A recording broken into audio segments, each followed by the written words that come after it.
Bismillahirrahmanirrahim. Alhamdulillahirabbil alamin. Nahmaduhu wa nasta'inuhu wa nastaghfiruh. Wa na'udzu billahi min shururi anfusina wa min sayyiati a'malina.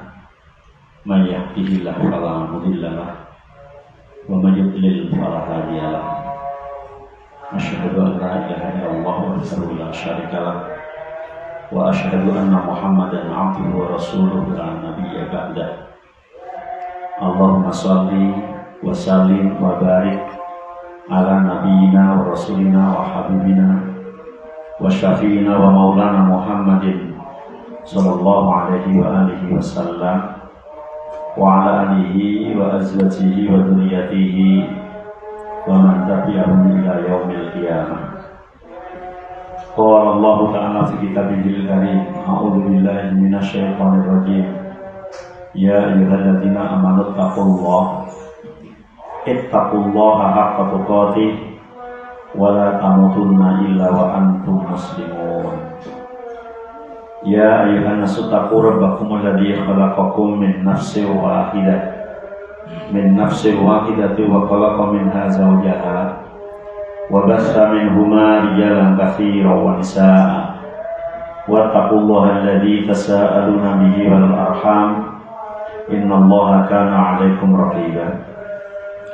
Ya ayyuhalladzina amanu taqullaha wa qulu qawlan sadida yuslih lakum a'malakum wa yaghfir lakum dhunubakum wa may yuti'illaha wa rasulahu faqad faza fawzan 'azima. Fa'lam fa inna khairal hadisi kitabullah wa khairal hadyi hadyi Muhammadin sallallahu alaihi wa alihi wasallam wa syarrul umuri muhdatsatuha wa kullu muhdatsatin bid'atun wa kullu bid'atin dhalalatun wa kullu dhalalatin finnar. Amma ba'd. Hadirin wal hadirat, bapak-bapak, ibu-ibu, ikhwani wa akhwati rahimani wa rahimakumullah. Alhamdulillah wa syukurillah, puji dan juga syukur mari kita panjatkan kepada Allah Rabbul Izzah, Allah Subhanahu wa taala yang telah memberikan kepada kita nikmat, rahmat, taufik, hidayah, inayah, pertolongan kepada kita semua sehingga pada sore hari ini dengan izin dan ridha Allah Subhanahu wa taala kita bisa bermuajahah, berkumpul, bertatap muka dalam rangka memenuhi panggilan Allah, baik sholat maghrib bersamaan, kemudian tolabul ilmi. Semoga amal yang kita laksanakan senantiasa diterima oleh Allah Subhanahu wa taala dan kita mendapatkan ilmu yang bermanfaat fid dini wad dunya wal akhirah. Amin ya rabbal alamin. Salawat dan juga salam semoga tercurahkan kepada Nabi kita Muhammad sallallahu alaihi wa alihi wasallam dan juga kepada para sahabatnya, para keluarganya, serta pengikut setianya ila yaumil qiyamah. Hadirin hadirat rahimani wa rahimakumullah. Saya dapat jadwal atau dari panitia yang membawakan tentang fikih. Insya Allah akan membaca Sahih Fikih Sunnah karya Syekh Abu Malik Kamal bin Sayyid Salim ya. Akan mulai dari Toharoh insyaallah. Dari Toharoh bulan bersambung, habis Toharoh selesai nanti sholat selesai, kemudian sesuai dengan urutan rukun Islam ya. Berarti terus zakat, puasa, haji.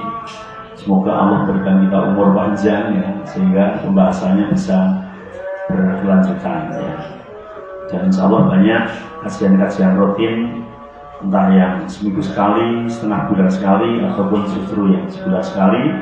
Naskah rutin insya Allah kita akan memahami hukum-hukum Islam dengan baik, sehingga kita mengamalkan amalan-amalan ibadah ini dituntun dengan ilmu. Karena al-ilmu imamul amal.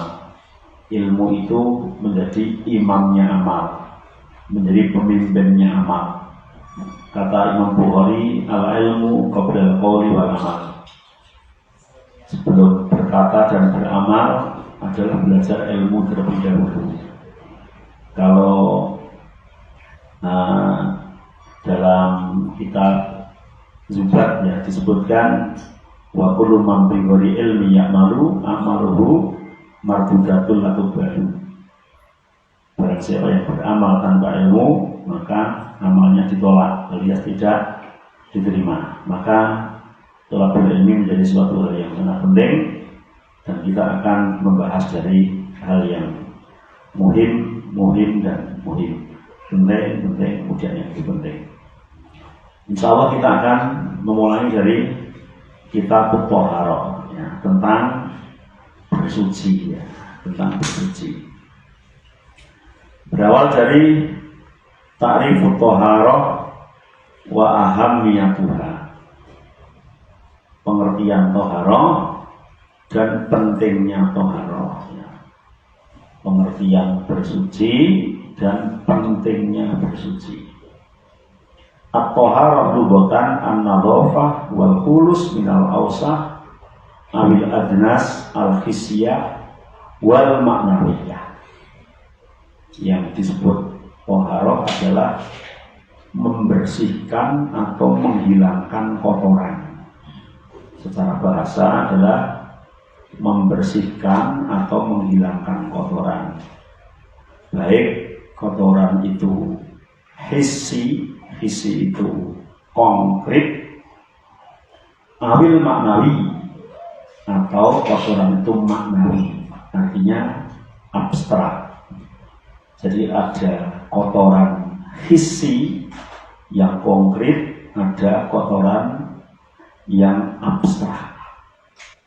Kotoran yang konkret seperti najis ain yang kita lihat, kotoran manusia, air pipis, daging babi, dan yang lain-lain, darah haid, itu namanya kotoran yang fisiyah atau konkret. Ada kotoran yang bersifat maknawi, berarti tidak bisa dilihat oleh kasat mata. Contohnya apa? Ada dua macam. Yang pertama adalah hadas, yang kedua adalah maksiat. Hadas disucikan dengan wudu atau mandi, maksiat disucikan dengan taubah.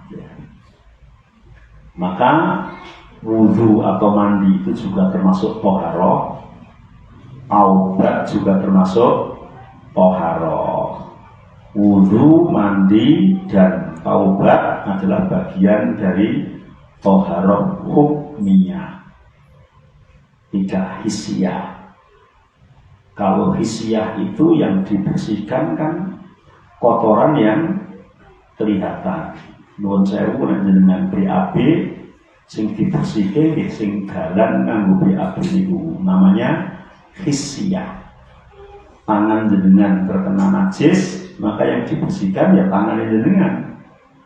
Pakaian jenengan yang kena najis, ya pakaian itu yang dicuci, itu namanya hissiyah, konkret. Beda dengan maknawiyah. Maknawiyah jenengan kentut, yang dicuci mukanya, tangannya, kepalanya, kakinya. Ini namanya hukmiyah. Orang yang wudunya batal sama yang wudunya belum batal, dilihat ada bedanya ada? Enggak. Dan saya enggak ngerti mana yang sudah batal, mana yang belum. Tapi kalau hissiyah tadi kan kelihatan, hissiyah. Padahal kalau yang sudah batal itu berarti sedang nanggung najis, tapi najis hukmiyah. Sehingga ketika sowan terhadap Allah, sholat tidak sah, harus dibersihkan dulu. Kalau hadasnya kecil dengan wudu, kalau hadasnya besar dengan mandi. Begitu juga kotoran, maksiat dan dosa. Ini juga hukmiyah karena tidak kelihatan. Orang yang dosanya banyak dengan orang yang dosanya dikit, atau orang yang tidak punya dosa secara kasat mata sama. Misalnya nanti akan dijelaskan tentang faedah wudhu. Di antaranya adalah wudhu itu membersihkan kotoran muka yang muka itu melakukan dosa, baik dosa melihat, dosa mencium, dosa berkata-kata, itu akan rontok ketika dicuci dengan wudhu. Karena itu hukmiyah, maka air bekas wudhu itu tidak menjadi budak meskipun yang wudhu dosanya banyak. Andai kata kemudian kotoran itu kelihatan luar biasa, mungkin kita semuanya akan banyak istighfar ketika habis wudhu. Ya Allah, dosaku ternyata pakai karuan, baru wudhu bajunya jadi budak letrek gitu ya. Tapi karena itu kotoran hukmiyah, maka secara kasat mata tidak kelihatan. Kemudian wat-tathhir at-tanzih wa huwa isbatun nadhafah fil mahal. Maka kemudian mensucikan, toharoh dari kata mensucikan, yaitu mensucikan sesuatu yang terkena najis. Kemudian at-toharoh syar'an, toharoh secara syar'i adalah raf'u ma yamna'us shalah min hadasin aw najasatin bil ma' aw ghairihi aw raf'i hukmihi biturab. Toharoh secara syar'i lebih mengerucut kepada bersuci agar orang diperbolehkan sholat. Bersuci agar seseorang dibolehkan sholat. Maka mengkerucut bab toharoh di sini itu tentang hal yang merujuk kepada sholat, yaitu berarti menghilangkan hadas atau menghilangkan najis, baik dengan wudhu, tayamum maupun mandi. Maka toharoh di sini nanti akan berputar pada hal tersebut, menghilangkan najis hissi, menghilangkan najis hukmi itu yang hubungannya dengan hadas, bukan yang hubungannya dengan dosa. Karena orang yang dosa itu sholatnya tetap sah. Justru dengan sholat itulah nanti bisa membersihkan dosa. Tapi untuk najis dan hadas, ketika kita sadar kita sholat, maka sholatnya tidak sah. Sholat masih dalam kondisi nanggung hadas kecil, ya tidak sah. Sholat masih dalam kondisi nanggung hadas besar, lebih tidak sah lagi. Sholat masih menanggung najis, juga tidak sah. Maka toharoh secara syar'i akan berputar pada membersihkan hadas atau dan membersihkan najis.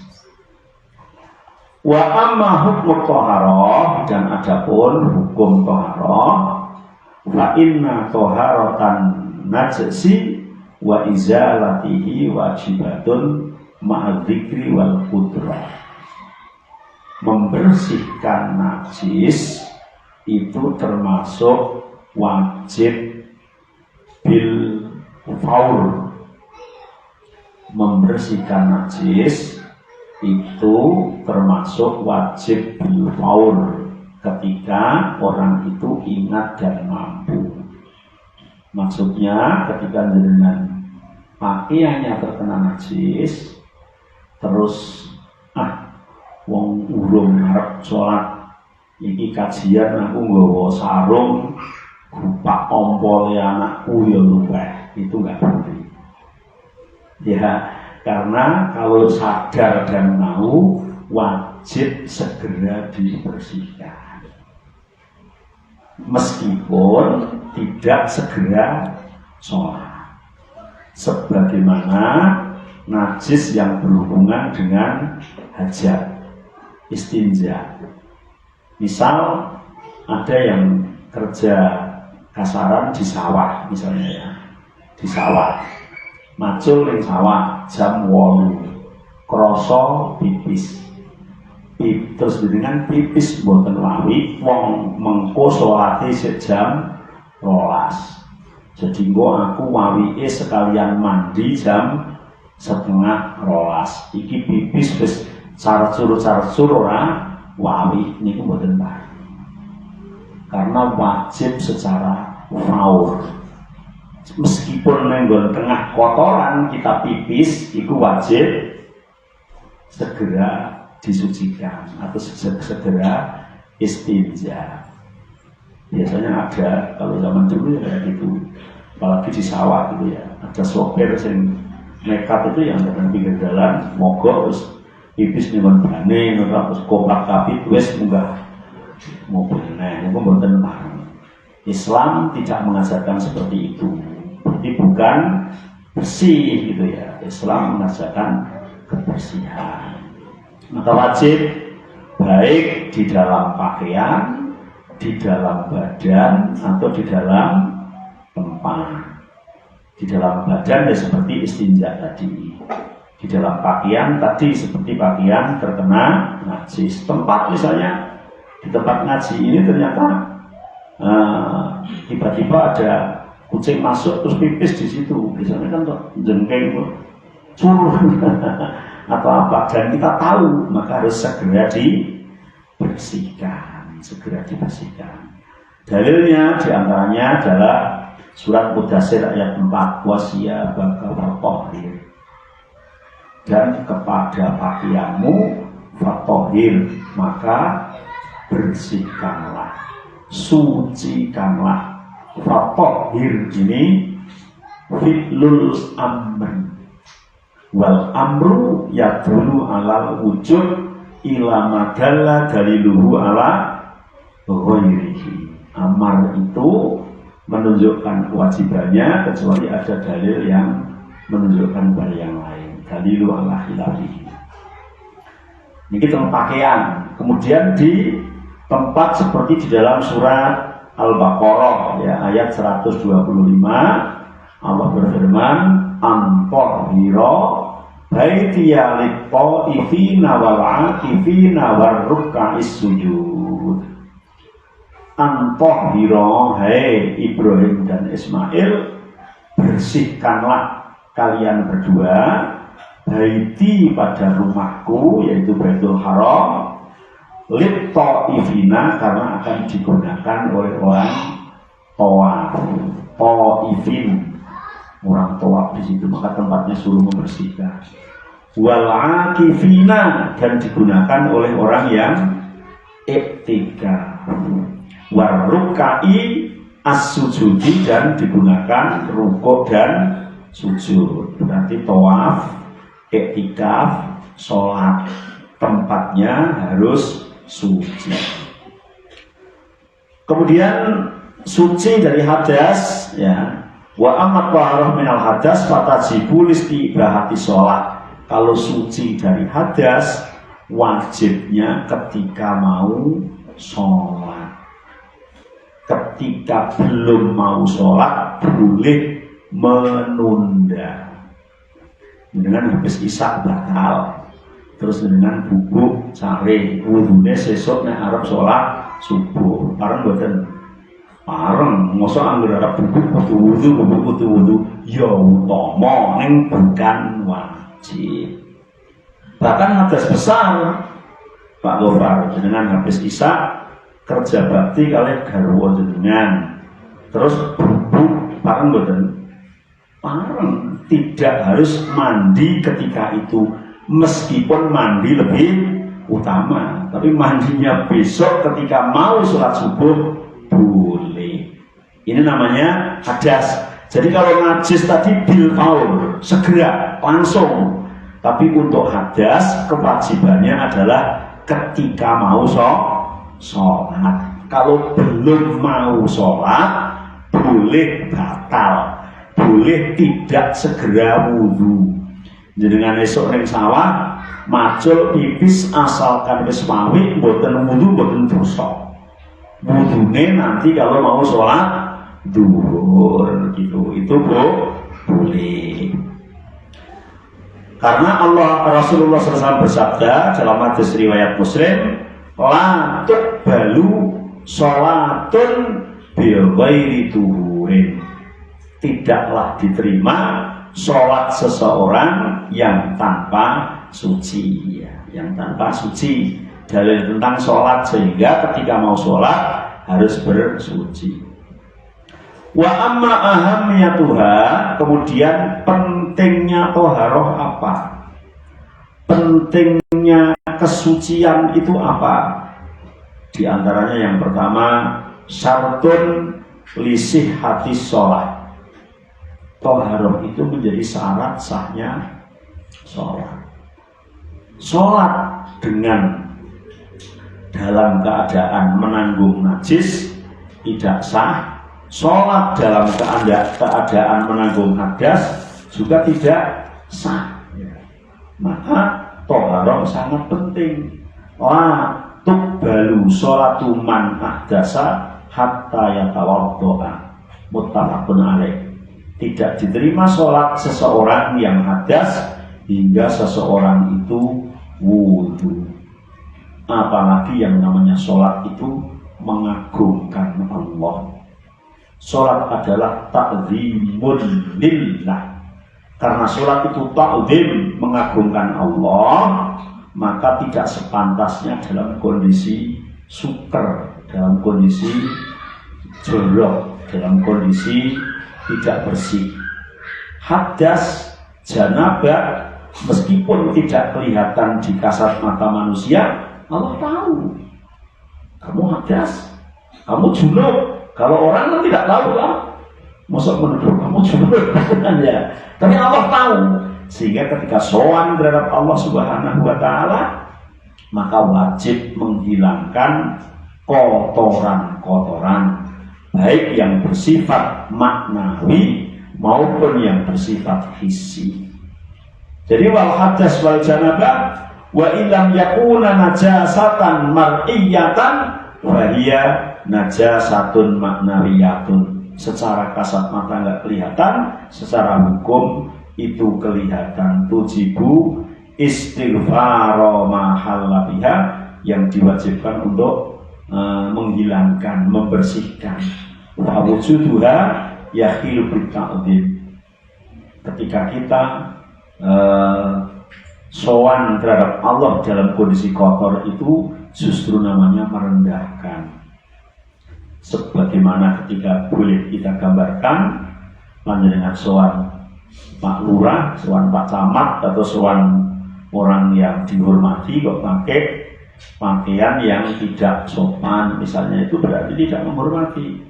Pakai telesan gumacul dengan Pak Lurah, Pak Kabeh itu, kecuali dia jatuh mau minta tolong ya. Nah itu ya. Sehingga ketika kita sowan terhadap Allah Subhanahu wa Ta'ala, ya harus dengan pakaian yang bersih, dengan tempat yang bersih, dan kondisi badan yang bersih, karena kita ta'zim, mengagungkan Allah Subhanahu wa Ta'ala. Kemudian pentingnya taharah yang lain adalah waqad imtadahallahu ta'ala al-mutatahhirin. Orang yang bersih, orang yang suci senantiasa dipuji oleh Allah Subhanahu wa Ta'ala. Allah berfirman dalam surat Al-Baqarah ayat 222, innallaha yuhibbut tawwabin wa yuhibbul mutatahhirin. Sesungguhnya Allah adalah mencintai orang-orang yang bertaubat. Berarti orang yang bertaubat itu orang yang membersihkan dosa. Wa yuhibbul mutatahhirin, dan Allah mencintai, menyukai orang-orang yang bersih. Berarti tawabin, bersihkan dari dosa, mutatahhirin, bersihkan dari hadas maupun najis. Sampai Allah Subhanahu wa Ta'ala dalam surat At-Taubah ayat 108, Allah memuji penduduk Kuba. Allah berfirman, fihi rijalun yuhibbuna ayyatatahharu wallahu yuhibbul mutatahhirin. Di dalam perkampungan Kuba, rijalun, banyak orang-orang, yuhibbuna ayyatatahharu, yang mereka suka terhadap kebersihan. Wallahu yuhibbul mutatahhirin, dan Allah suka terhadap orang yang bersih atau suci. Maka Penduduk Kuba dipuji oleh Allah karena mereka bersih. Sampai hari ini Masjid Kuba bersihnya luar biasa, kanan kirinya bersih luar biasa, karena termasuk salah satu tempat yang langsung dipuji oleh Allah Subhanahu wa Ta'ala melalui ayat. Kemudian yang ketiga, pentingnya toharoh adalah anna taksira fil istibra' minan najasah sababun min asbabit ta'dzib fil kubur. Ini yang paling parah, medeni gitu ya, bahwa orang yang menyepelekan, ya, menyepelekan itu berarti tidak begitu perhatian terhadap kesucian, terutama adalah kesucian air pipis, menjadikan sebab besok orang itu disiksa di dalam kubur. Maka ini harus menjadi sebuah perhatian ya. Dalam hadis riwayat Abu Dawud, Imam Nasai dengan sanad yang sahih, hadisnya sangat terkenal, bahwa marra Rasulullah SAW ala qabrain, Nabi pernah berjalan melewati kuburan atau dua kuburan itu dua tempat dikuburnya orang, dua pemakaman. Yang Nabi mengatakan innahuma yu'adziban, orang yang di dalam situ itu sedang disiksa. Lalu Nabi kok tahu? Nabi kan lewat wahyu, nggak kenal kesalahan diri, tiru lewat disiksa ini. Kita nggak tahu, jangan nggak boleh ya. Meskipun yang mati itu ahli maksiat, kita nggak tahu, bisa jadi mati sudah taubat, karena kita nggak tahu, kita itu sok tahu. Kalau Nabi lewat wahyu, Nabi mengatakan innahuma yu'adzibani, yang dalam kuburan itu sedang disiksa. Wa ma yu'adzibani fi kabirin, dan mereka tidak disiksa karena mereka menganggap perbuatannya itu ringan, tidak besar, padahal perkaranya besar. Amma hadza fakana la yastanzihu min bauli, salah satunya adalah orang yang tidak hati-hati ketika pipis, tidak menjaga kebersihan ketika pipis.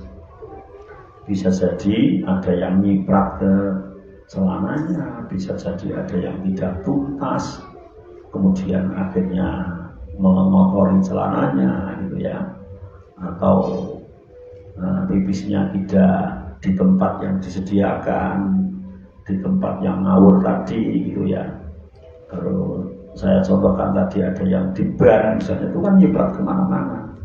Mungkin orang yang tidak tahu menganggap wong pipis wae kok gitu ya, apa ya masalah besar. Ternyata kata Nabi masalah besar ya, pipis masalah besar. Makanya jangan sampai kayak zaman dulu.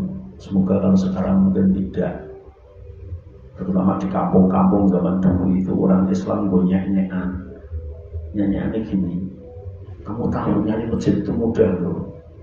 Bagaimana? Harus ngambil mesin, nyari masjid dan musola. Dan ternyata ucapan itu dulu benar ya.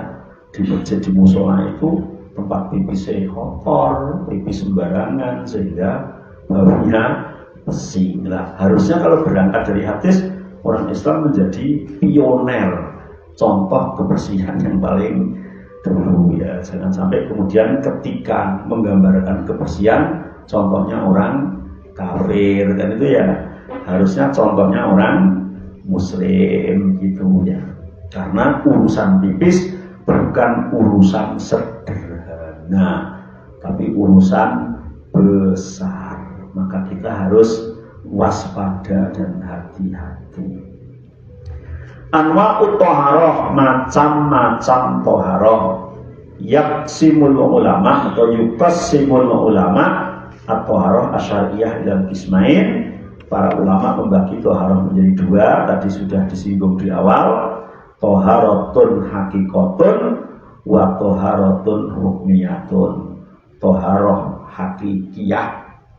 Toharoh hakikiyah itu toharoh hissi tadi. Yang kedua adalah toharoh hukmiyah. Toharoh hukmiyah berarti yang tidak kelihatan. Toharoh hakikiyah wa ya toharoh anil hubsi ai an-najis wa takunu fil badan wa saubal makan. Toharoh hakikiyah itu toharoh mensucikan dari najis. Nah, yang disucikan itu bisa badan, bisa pakaian, bisa tempat. Badan ya bisa badan terkena najis, atau badan pada umumnya setiap orang adalah buang air besar atau kecil. Berarti itu toharoh di dalam badan. Wasau pakaian gitu ya. Pakaian terkena najis dan dipakai berhari-hari ya, maka wajib dicuci, dibersihkan. Wal makan, kemudian tempat. Nah, ada kadang menurut saya ada masjid atau musola, ya ketika sholat sujud di situ jadi batuk-batuk karena banyak kotoran, banyak debu, sudah 1 tahun nggak pernah disedoti. Ya, tempat harus bersih gitu ya, harus bersih. Ya. Kemudian toharoh hukmiyah adalah at-toharoh minal hadas asghar au akbar, hadas kecil maupun hadas besar. Lah hadas itu hanya ada pada badan, tempat tidak pernah berhadas, pakaian juga tidak pernah berhadas. Yang hadas hanya ada pada badan. Toharoh hukmiyah ini ada 3 macam: mandi, wudu, dan tayamum. Mandi, wudu, dan tayamum. Mandi hadas besar, wudu hadas kecil, lalu tayamum apa? Mandi hadas besar, wudu hadas kecil, lalu tayamum ya baik besar maupun kecil gitu ya. Karena tayamum itu bisa menggantikan mandi, bisa menggantikan wudu, tinggal kebutuhannya. Jangan kalau belum tahu ilmunya, kadang-kadang orang itu bingung dan akhirnya mengambil keputusan yang salah. Menurut saya contohnya ekstrim lagi, tapi contoh lagi-lagi contoh. Dengan malam hubungan sama istri jenengan, terus tidur, habis tidur menjelang subuh bangun mau mandi, ternyata listriknya mati, airnya habis. Ternyata neng masjid ya qadarullah airnya habis ya. Sak kampung kono sing jenengan wani nembung nurut habis kabeh gitu ya. Nek jenengan nyari ngantek tekan luar desa, bisa-bisa waktu sholat subuh habis. Maka jenengan harus nyari air sak ketemune meskipun waktunya habis, atau jenengan tayamum kemudian sholat. Mana yang panjenengan pilih? Wajib tayamum kemudian sholat tepat waktu. Tidak boleh demi menghilangkan hadas dengan mandi tapi menghilangkan waktu.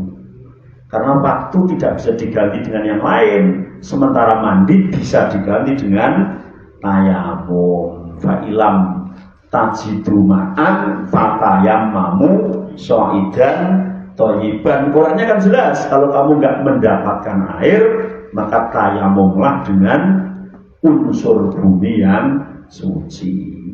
Nah, zaman dulu kalau model kayak gitu itu subuhnya nggak sholat, nanti nyari air sampai duhur, sholat subuh dijamak sampai duhur, padahal jamak subuh dengan duhur itu tidak ada aturannya. Dan itulah yang ada aturannya, jamak itu hanya duhur sama asar dan maghrib sama isya.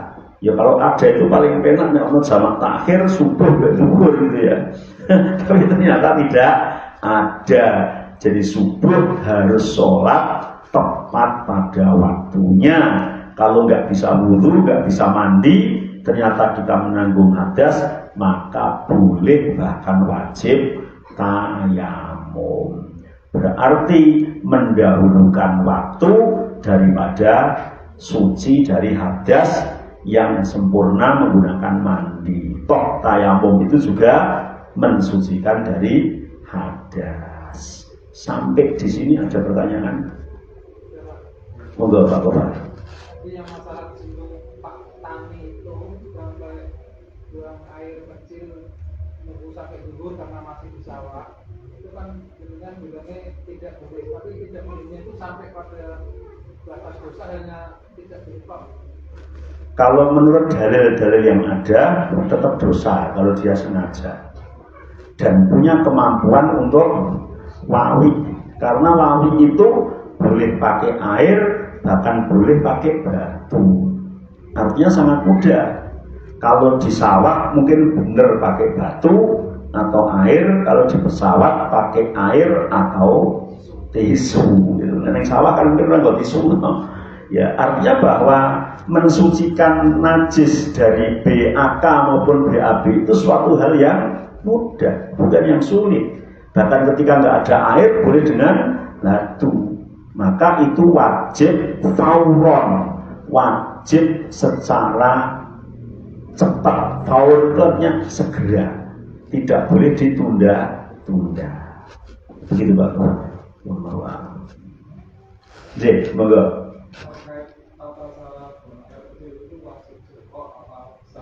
Masya Allah, sebenarnya babnya ini masih mungkin pertemuan ke-5 atau ke-6 gitu ya, tapi sudah ditanyakan dulu, berarti jamaahnya cerdas-cerdas. Masya Allah.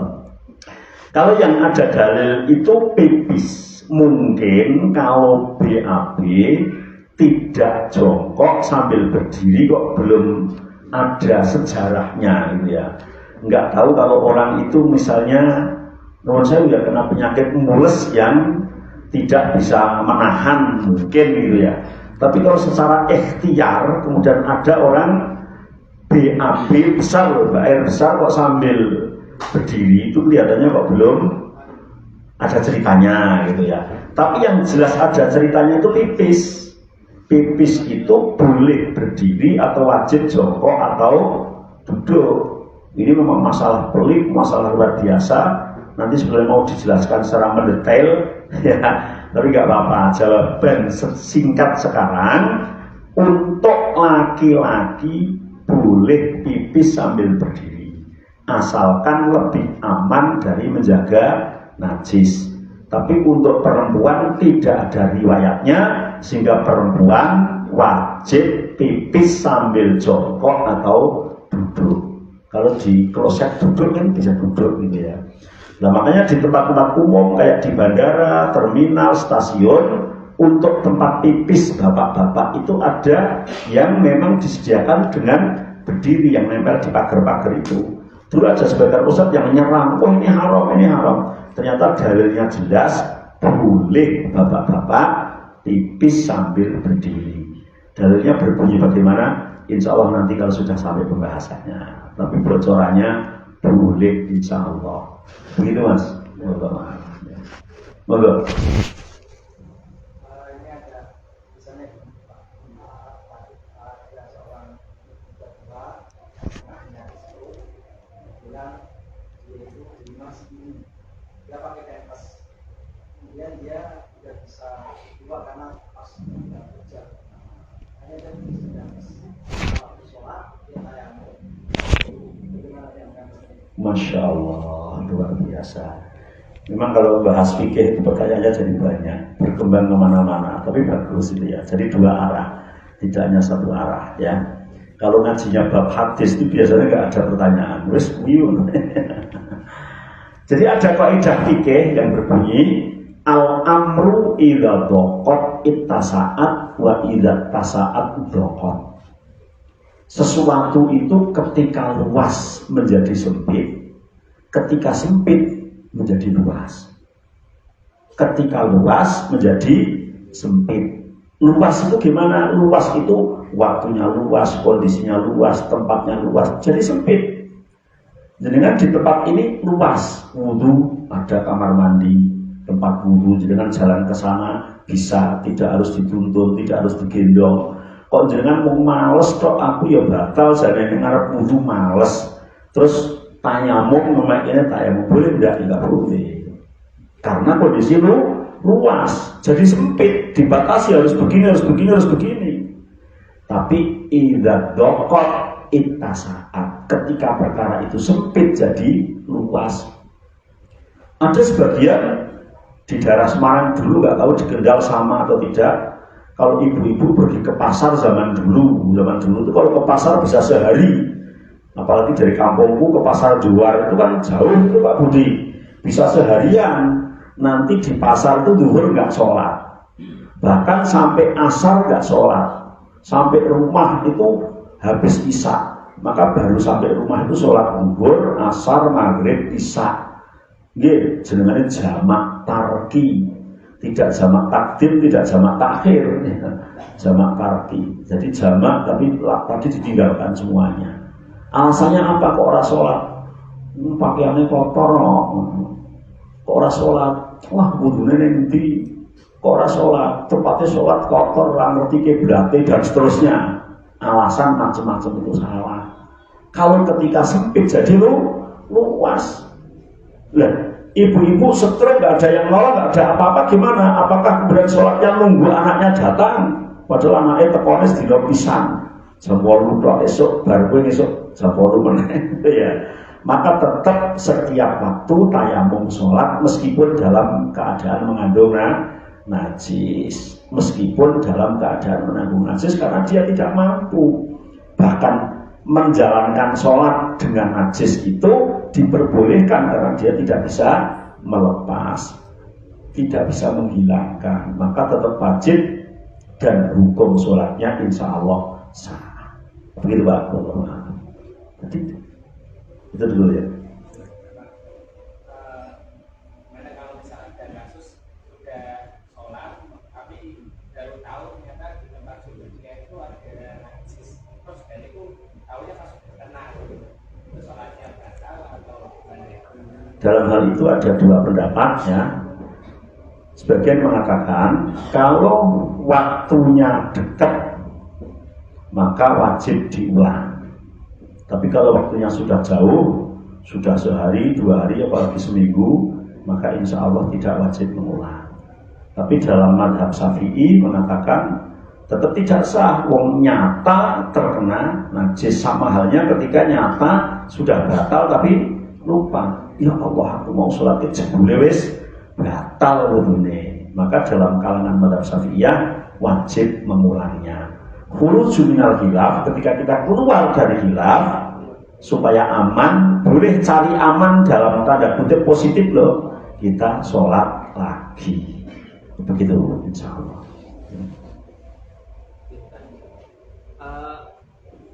Apakah air bekas wudhu itu masih bisa bersuci?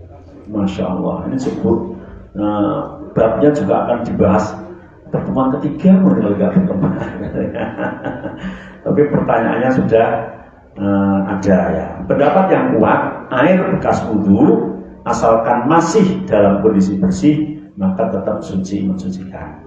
Meskipun dalam sebagian pendapat di kalangan madhab Syafi'iyah mengatakan secara mutlak itu tidak boleh digunakan untuk wudhu. Tapi pendapat yang kuat insya Allah air bekas wudhu yang terkenal dengan sebutan air mustakmal, insya Allah pendapat yang kuat adalah suci mensucikan. Buktinya Nabi ketika mengusap kepala itu dengan sisa air yang ada di dalam tangannya. Sisa itu berarti tadi sudah digunakan. Nabi juga pernah mandi sisa air dari mandi istrinya dan pernah sebagainya. Begitu insya Allah. Moga Pak Budi ikut nimbrung Pak Budi ya. Apabila seseorang itu dalam tidurnya malam hari dia bermimpi sehingga dia sampai punya hadas besar. Nah ketika bangun sudah tak dengar ada itu, dan dia segera cuci muka lalu berwudu terus balik ke masjid tanpa dia mandi dulu. Kita ikut dia ikut sholat jemaah ikut sama imam. Namun ketika dia siang, misalnya kita jam 7 pagi dia teringat bahwa dia itu tadi dia punya hadas besar. Nah, sholatnya itu apakah harus diulangi termasuk sah juga? Insya Allah luar biasa. Kalau itu tetap wajib mengulanginya, wajib mengulang karena sholat dalam kondisi hadas, apalagi hadas besar, sholatnya adalah tidak sahnya. Jadi wajib mandi kemudian mengulang sholatnya, insya Allah. Sebagian orang mengatakan qadha, tapi sebagian ulama itu menyebut bahwa waktu sholat orang lupa itu ketika ingat, waktu sholat orang ketiduran ketika bangun. Jadi misalnya ingatnya kok jam 8 siang, ya jam 8 itu waktunya sholat karena dia lupa. Begitu juga orang tidur, dengan misalnya jam 12 sekarang banyak pekerjaan tidur, bila karena sing gugah, tangine jam 11 awan. Kapan sholat subuhnya? Ya jam 11 itu waktunya jenengan. Maka sebagian ulama mengatakan itu bukan qadha, tetap sholat pada waktunya. Karena orang lupa dan tertidur, waktu sholatnya adalah ketika ingat atau ketika ia bangun. Begitu Pak. Cukup? Cukup ya? Insya Allah sambung bulan depan. Bulan depan ya Pak Munir ya? Insya Allah. Sekian, semoga bermanfaat. Alhamdulillah kita punya tempat pengajian, tempat sekolahan yang seperti ini. Semoga menjadi bahtera yang akan mengantarkan kita ke surganya Allah Subhanahu wa Ta'ala, insya Allah. Subhanaka wa bihamdik, asyhadu an la ilaha illa anta, astaghfiruka wa atubu ilaik. Wassalamualaikum warahmatullahi wabarakatuh.